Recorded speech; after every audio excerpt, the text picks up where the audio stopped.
Hello everyone, by Luca Mazzucchelli. Today I have a special guest who is a kind of myth for me. Past president of the APA, famous researcher. When I was a student at Bicocca University, I studied his incredible Stanford Prison Experiment. It's a pleasure for me to talk with Professor Philip Zimbardo. Thanks, Professor, for your time today. Thank you. I am delighted to be here talking about many aspects of psychology, including at the end, the new Hollywood movie called The Stanford Prison Experiment. And during my experiment, the reason I'm wearing these glasses is in order to dehumanize the relationship of prisoners and guards and prison staff with the prisoners, we all had to wear these silver reflecting sunglasses. It was an idea I got from the movie Cool Hand Luke with Paul Newman. But this is the real me. Perfect. Today's topic is violence and how people can change and suddenly become cruel. I would like to ask you some questions. The first question, Prof, is what do you think when you see on television or on a newspaper the picture of a beheaded war prisoner? The world is now, in a curious way, going back centuries. That in the olden days, I'm not sure what era, beheading people publicly, lynching people publicly, putting people in stocks to humiliate was typical. In Rome, in the Colosseum, we had Christians thrown to the lions. So it was an era where people were insensitive to human suffering. In fact, human suffering was a spectacle that you would pay to see people, gladiators, kill each other. And the good news is, since then until now, that kind of inhumanity, that kind of ugliness has disappeared. Sadly, with the new rise of terrorism around the world, it has reignited. So the horrific pictures of terrorists beheading people on television. A recent case where an individual man beheaded someone and put it on, I think, Facebook. So it's really a loss of basic humanity that we are experiencing. Now, the sad thing for me is that we, as their enemy called terrorists, the people who follow them think of them as heroes. Okay? People who are suicide bombers, people who kill themselves in the process of killing the enemy, do it for an ideology, believing that they are doing the Lord's work. The Lord there, for Islam, is Allah. So that in killing innocent women and children and strangers from the enemy, you are persuaded by the people who train you that you are doing the work of Allah. Mm-hmm. Now, we know this is a lie. This is not in Islamic tradition. This is modern cult recruiters. And what's happening now, which is really fascinating, is, so for example, the newest terrorist movement is called ISIS, Islamic State. Unlike Al-Qaeda, unlike Hamas, unlike the other movements, this is a very sophisticated modern movement, meaning they use all available social media to recruit young people. So that they recruit on Twitter, they recruit on Facebook. They have their own media center where they make videos, and they attract lonely, uneducated, disenfranchised people. And they now target Germany, France, England specifically. And the evidence is that since 2012, they have recruited more than 4,000 foreign fighters to their cause. And so this is something that people in the West have to be aware of and scared of, because this is a very powerful recruiting tool. In the past, what would happen is, and I studied this, I was part of a group of trying to understand the nature of terrorism at Stanford University, that what would happen is there would be a rally, let's say in Palestine, against Jews.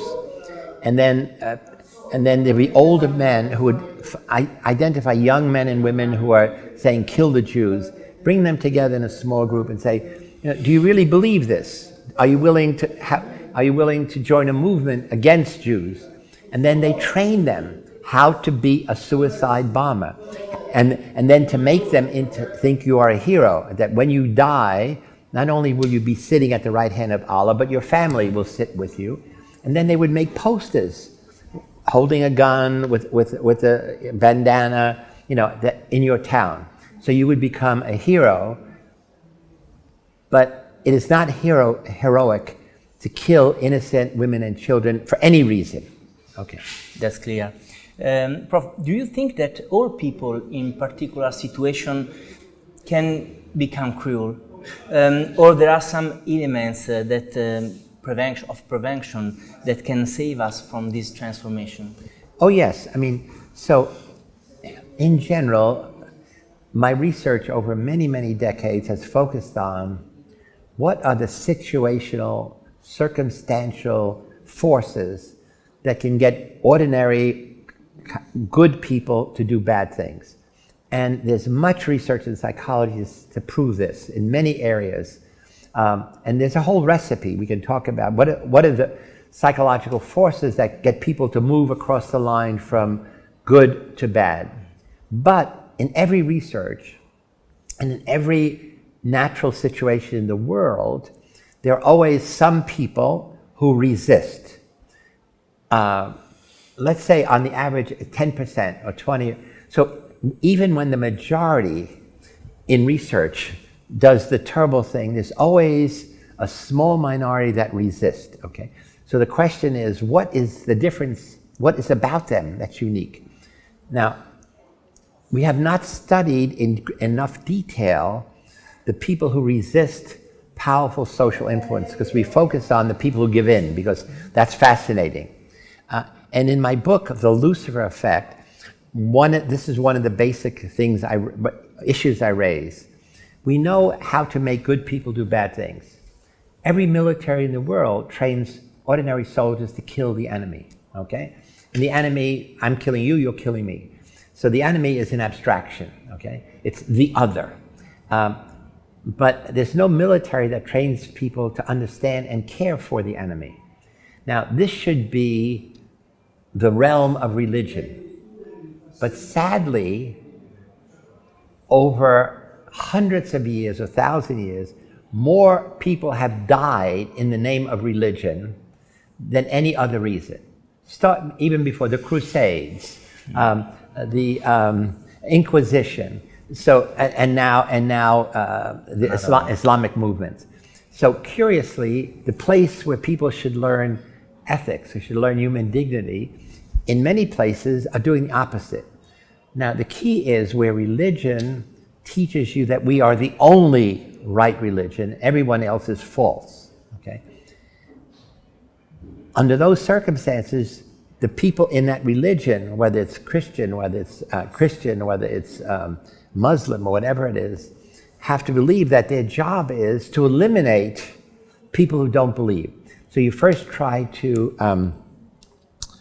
transform them. You first try to convert them to your religion. And then if it fails, you kill. If I've understood correctly, you believe that the cause of people's transformation from good to evil is the system in which they are in and the relationships with the power. In your opinion, where does one's responsibility end with regard to the actions he is undergoing? Okay, so it's really asking two questions. One is the research by the Stanford Prison Experiment, and I did early research on the power of anonymity, making people feel anonymous. Also tied in is the research of Stanley Milgram on obedience to authority. That research says that the ordinary people, whether ordinary men in Milgram research or even intelligent college students in my research, can easily be led to do very bad things to other people if they get caught up in the power of the situation. What that means is getting them to play a role, have rules, have procedures. have social norms where in this situation, which is different than everything else, this is what people do. And you get rewarded for doing that thing. And so in a funny way, you change negative into positive. So in the study by Stanley Milgram, where he got up to 1,000 participants, mostly men, but he had some women, 20 years old to 50, ordinary people in America, to deliver a painful, in some cases, they thought could be lethal shock to kill someone else, a stranger.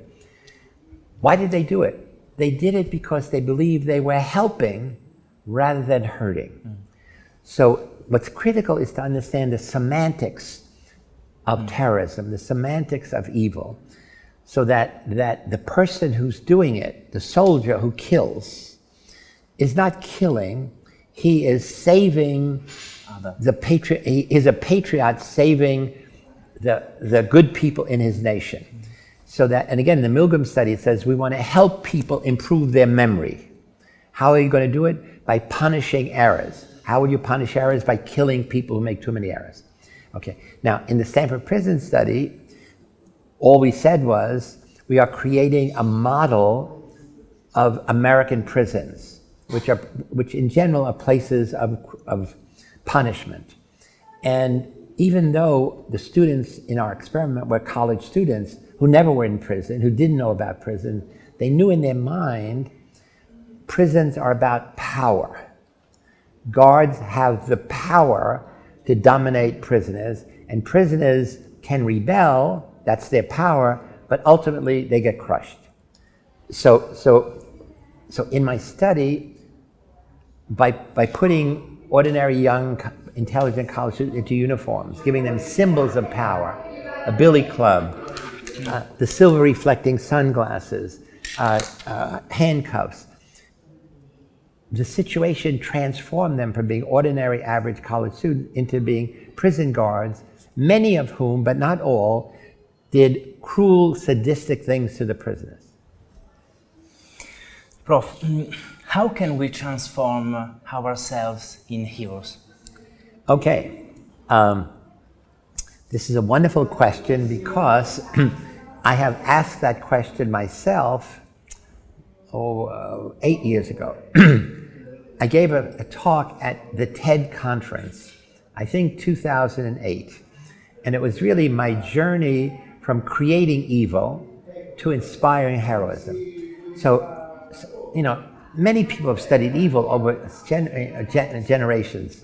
Theologians, dramatists, poets, sociologists, criminologists, but they study evil from the outside, looking. I wanted, in the prison study, create evil from the inside, take ordinary people, put them on a stage. It's like a Pirandello play. Take 6 characters, only had 24 characters, put them on a stage, and then we see what they do.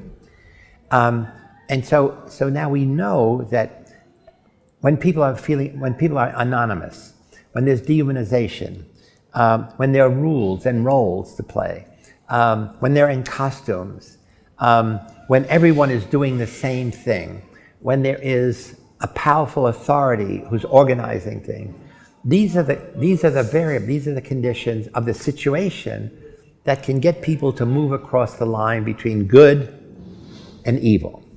Now, we have been trained in every nation, every people, that there is a line that separates out good people like us from bad people like them, okay?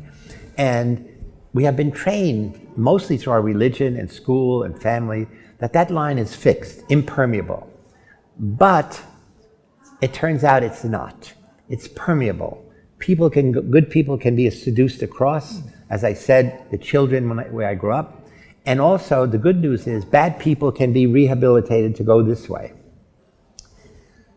So it's really understanding the nature of good and evil, not as personality traits, not as things inside of us, but really as attributes of human nature. That is, every one of us has the capacity to do enormous evil, and at the same time has the capacity to do enormous good. And my argument is, what brings that out is the situation that you live in and that you grow up in. So we know if you grow up as a child in a war zone, if you grow up as a child in a migrant camp, if you grow up as a child where your parents are in slave labor, if you grow up as a child where your mother is caught up in sex trafficking, your options are limited. What you're going to do is just what people around you are doing. So when we say, how do we change that? It's really understanding the power of situations, but then to ask the big question that I ask in the Lucifer Effect: what is the system that creates the situation? So what is the system is power. It's legal. So there's a law which says you must do. It's religious. The religious dogma says this is the way we see the world. It's economic. It's where the money power is. It's media power. The media says this is what is admired. This is what is acceptable in our culture. And it's historical cultural. This is what we have been doing for years and years. So it's to understand why a particular person does something terrible. In general, in the past, psychologists have focused only about trying to understand what's in the person, personality traits. We also have personality disposition. Is he an introvert or an extrovert? Is he a moral or immoral person? I'm saying that's the beginning, but you must always realize every human being is on the stage of life. You're never alone. So there are other people around you. So the metaphor of the actor. So you're actor and there's other co-actors. You're on a stage, there's an audience. You're in a costume. And you're there on the stage for a fixed time, usually 2 hours. When it's over, you take the costume off, the audience leaves, the other actors say goodbye, and you go back to where you were. The problem is, for many people, the acting becomes permanent because you say, it's my identity, this is what I am. I am a terrorist, okay? I am a soldier. I am a manager. I am a member of the Sicilian Mafia or Cosa Nostra in Naples. So it becomes your identity. So you start out being an actor, acting a role, and then the role transforms and you become the role. The role. Prof, last question. Would you like to tell something about your last movies? So I'm very excited because I'm excited at this day in July 2015 that I can say to the world after 44 years, because we did the Stanford Prison Study in 1971, another generation ago, that there is an incredibly good Hollywood movie about to appear next week in New York City, Los Angeles, San Francisco, and then around the world, called The Stanford Prison Experiment. Fantastic. And it's a very well-made movie, very powerful, almost overwhelming. And what's unique about it, the whole movie is about the experiment. It's not a story which has the experiment on the side. The experiment is front and center. And so what I'm hoping is that for the first time, the audience will be looking at the screen as if they were looking at a one-way mirror, through a one-way mirror, observing what me and my team were observing, looking in on a study, but then also they're observing the observers. They're observing me and how I change over time. And so I think for the first time, general audience can appreciate how, again, ordinary, intelligent, young men recruited in an experiment, knowing it's an experiment, being prisoners of guard by a flip of the coin, in a very short time, one day, can become a prisoner or a guard. And in those roles, do things that would be unimaginable to them before they were in the situation.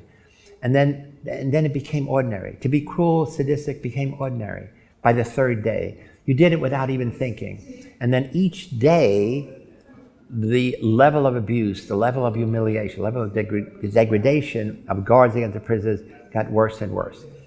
Now, what's interesting is, and it relates to your earlier question, not all guards did bad things to the prisoners, but no guard who could be labeled a good guard ever once minimized, prevented the bad guards from doing what they were doing. So there were 3 shifts. Guards worked 8-hour shifts. Prisoners lived there 24/7. And on each shift, there was at least one guard or two who did bad things to the prisoners. And on each shift, there was always at least one guard or two who didn't. But never did the good guards ever tell the bad guards, make a joke. You're too much into this. You're like a real guard. Or we get $15 a day if we do nothing. Why don't we just play cards? So no good guard ever made the prison better for the prisoners by reducing the abuse of the good guards. In the same way, in our study in 5 days, 5 prisoners had breakdowns, had to be released. No prisoner who survived ever gave emotional support to the prisoners who were breaking down. They didn't just break down, it was hour after hour crying. We have no evidence that they ever said, gee, I'm really sorry, try to get it together. Or when a prisoner was released, they vanished. No one ever said, I wonder what happened to Charlie, I wonder what happened to 872, whatever. So in a sense, when the study was over, I spent a whole day called psychological debriefing. First with all the prisoners for a couple of hours, then all the guards, then together, prisoners and guards. And I was able to say to them that this is a time for moral re-education, because all of us did bad things, starting with me. That is, I made the mistake of adopting the role of prison superintendent rather than only being the principal research investigator. Because as a research investigator, I would be back, objective. I would have ended the study much earlier. As a prison superintendent, my job and my focus was on the guards more than the prisoners. My focus was on maintaining the integrity of the prison, keeping it going as long as possible. Okay? And so that was a mistake. And in that new role, I saw guards humiliating prisoners, causing suffering, and I did not stop it. Now, what's dramatic is, as a professor at Stanford, was considered one of the most caring, most loving professors of students ever. I had no boundary between me and students. I worked to be a friend of students. And suddenly, within a day or two, I'm seeing students suffering, and it's a check mark. Toilet run, parole board hearing. And so again, part of the message of the power of the situation was the way in which it transformed me, not just the guards. Now, what I want to end with is, in the study, the way the study really ended was a very heroic act by a young woman. I had been dating a former student of mine in the summer of the study, Christina Maslach. She had just graduated from Stanford, had been my thesis student, just got a job at the University of California, Berkeley. And we had just moved in together in San Francisco, thinking we live together, if it works, we get married. But I loved her, we loved each other. And on Thursday night, the study began Sunday, Monday, Tuesday, Wednesday, Thursday. On Thursday night, she was in the library, and I said, why don't you come down after you finish, and we'll go to dinner Thursday night. And when she comes down, what she sees is, again, through the video monitor, what happens every night at 10 o'clock, it's the last time prisoners could go to a real toilet. Because after that, they had to urinate or defecate in buckets in their cell, which they hated because it made everything smell terrible. But the guards used that as an opportunity, the last opportunity to humiliate the prisoners. So they put bags over their head, paper bags, chained them leg to leg, made them walk, like prisoners in a gang, yelling, screaming, hitting. And I look at this as she looks, and for me it was check mark, 10 o'clock toilet run. No. And she begins to cry, runs out. We have a big argument. And I say to her, what's wrong with you? Don't you see there's the power of the situation? Nobody's ever seen this so dramatically. And she said, how could you see what I see and not be upset? She said, I know you as a caring, loving person, and you are allowing young men to suffer. They're not prisoners, they're not guards, they're boys, and you are responsible. I keep yelling at her, and finally she says, wait, if this is the real you, I don't want to continue my relationship with you. And at that point, it was like a double slap in the face. Dun, dun, dun. I said, wait a minute, you're right. And at that moment, I realized, oh my God, I have been transformed. I think she said, you have been transformed. I said, you're right, we have to end the study. And so this is like 11 o'clock at night, and so I had to figure out how to change the next day. Now, in the movie, they have the confrontation with her and me, but they do not make that the end of the movie, because they want it to be more dramatic. So what happens is she leaves, the actress, Olivia Thirlby, she was in the movie Juno, and the person playing me, Billy Crudup, he was in a movie Almost Famous. I go back to the dungeon, and I turn on the television, I look to see what the guards are doing, and it's the worst sexual abuses going on in the movie for 10 minutes. The guards are saying, you're female camel, you're male camel, hump them, meaning sodomize. And the guards are yelling and screaming and pushing together. And it's really overwhelming, even for me to look at it. But it really happened like that. And then I go in and say, the study is over. So they wanted a really powerful, dramatic ending. So that's the only thing in the movie which was not accurate. And they did it because they wanted more powerful, dramatic ending, which it is. It's almost overwhelming. So I'm excited to see reaction of people, ordinary people around the world. I think it will be good for psychology to say Absolutely. Psychological research can have an impact in various ways. Absolutely. Philippe, thank you very much for this interview, and I hope to see you soon again. And thank Ciao. you. Ciao e grazie. Ciao.